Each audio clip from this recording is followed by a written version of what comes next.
tell us about what you guys do here at Duncan Brothers Customs. So essentially what we like to do is take an S197 Mustang, because we love the performance of them, we love the way they are, and make them look like any 67 through 70 Mustang. Like, you could count that people more often than not either ask one of two questions. How'd you get the new interior in the old one, or how did you fit that motor in the old one? Yes, so, yes. That's essentially what we do, is we take them, rebody them, and I like to look at them as tributes, because you got the naysayers out there that will always kind of try to down it a little bit. It's still not a classic. Yeah, it's still not a classic, or this line isn't perfect and this and that, and it's like, we never were aiming for that. We always want it to be a tribute to where if someone was driving down one side of the interstate and you were driving down the other, you'd see That's a 69 Mustang, that, yeah, you get that feel out of it.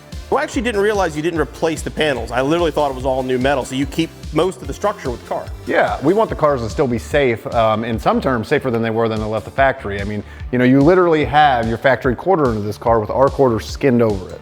And the same for the doors. So the front end gets replaced. Same for the doors. Yeah, the whole. But everything door back where all the safety stuff is. All the safety stuff. I mean, and we still even use the factory crash bar. We just mount to it to mount like a front bumper, for example, like the way we did on the cars that you'll see at SEMA. So the car is still S197 inside and out? S197. With just the look of whatever classic you want from 67 to 70. Exactly, exactly. And we're hoping within the next year or so we'll be finished up on the S550 to offer that to customers as well. Oh, great, great. This one is obviously just kind of getting started. You got something here that's a little more finished? Yeah. Well, walk with me.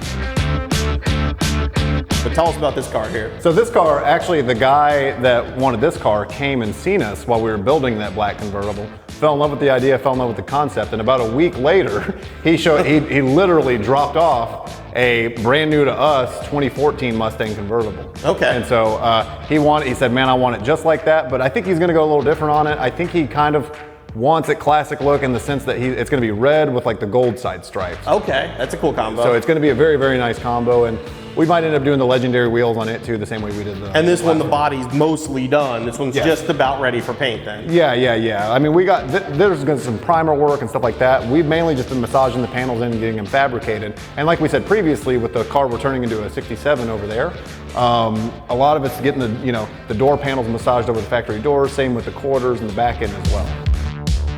So when we stopped at Duncan Brothers Customs on the way down, we told you guys they had two cars here at SEMA. Well, this is the first one. It's owned by Mike and Kim. Mike, tell us about this beautiful 69 Mustang.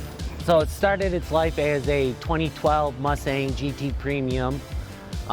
We met Aaron and his brother and dad at the Detroit Autorama 3 years ago, and we really liked what they were building and doing and stuff like that.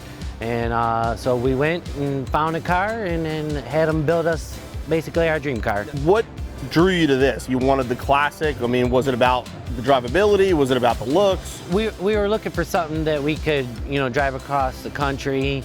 And you have, is pretty much what this car is. We put in 10,000 miles this year on the car. Okay. We've drove to Mustang Week, Carlisle, and probably 50 or more shows around the Detroit metro area. So what do most people think when they walk up to this car? I mean, do they think it's a 69? Do they kind of be like, hey, what am I looking at? Especially when the hood's open and you obviously see the Coyote under the hood. I say most people think I Coyote swapped a 69. Okay. And then when you get the true car guys, they go, okay, wait, something's wrong with this thing. You can see like the interior and like the wiring. It's like, wait a minute, this kind of looks right. Then they're like, what am I looking at here? Gotcha. So what, you said you put a ton of miles on this car already. What are your future plans with it? I mean, are you thinking about more power or just enjoying what they built for you? I say probably enjoying what we got, and at some point I would like to maybe supercharge it. Nice.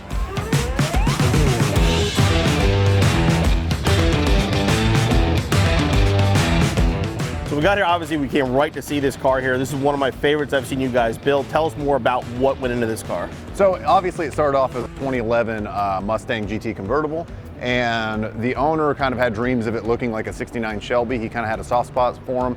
He sent me a picture of a black and red 69 Shelby and said, I want it like this, exactly. Even down to the wheels. So we did a little bit of research, ordered some legendary wheels through CJ Pony Parts, and got the 17 by 8s, I think, all the way around.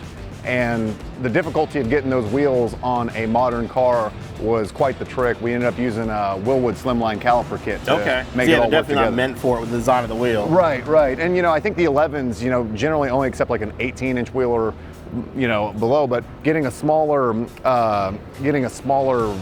like brake in and of itself was only half the battle, because the rotors would clear pretty easy. Because the stock brakes wouldn't work with that wheel, so you had to go smaller no matter what. No. And so it's like the way the spokes are on an old wheel, we learned a lot about trying to convert it, basically a modern car to get an old wheel on there. But that's kind of our wheelhouse, is what we do. We make parts fit that don't fit in general. Tell us about under the hood. What is with the, like the custom panels and stuff on this one? The front end really is amazing looking. So we, because we pull the cars they're about 3 3/4 inches longer than they would be from the factory, once we add our fenders and our front into it.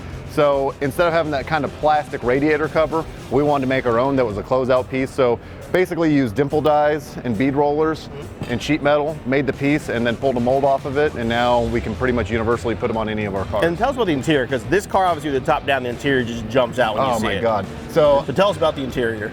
We use the Leah leather. We've worked with the Leah leather for years. They're very great about customizing stuff. So literally, if you look at the renderings, we kind of came up with a concept of how we wanted the interior to look, and this matches it exactly.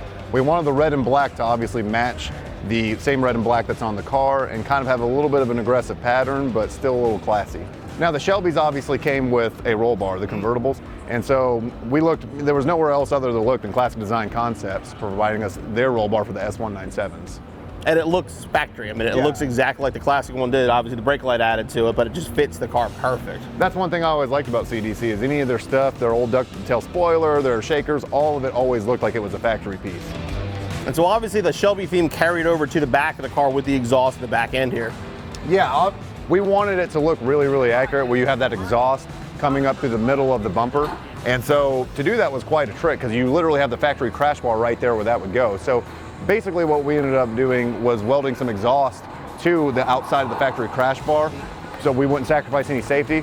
The one problem we kind of had with that was it kind of sacrificed some of the room on the muffler end of things. So I ended up researching a couple different mufflers, a couple different sizes, found out that the Borla crate muffler was the exact size we need, but it was the crate muffler for a small block Ford. Kind of happy accident, because the exhaust ended up sounding absolutely incredible, even though it wasn't actually designed and for that is Coyote. the factory cast tip, right? Yeah. That is an accurate, correct Shelby. The reproduction cast tip. Of course, the other thing we kind of had to do was take the 69 bumper, widen it, and have it re-chromed. So there was a lot of fabrication in just the back end alone. It looks right, the fitment's right. Now, another beautiful job. Thanks for telling us about it. Oh, no, thank you, Bill.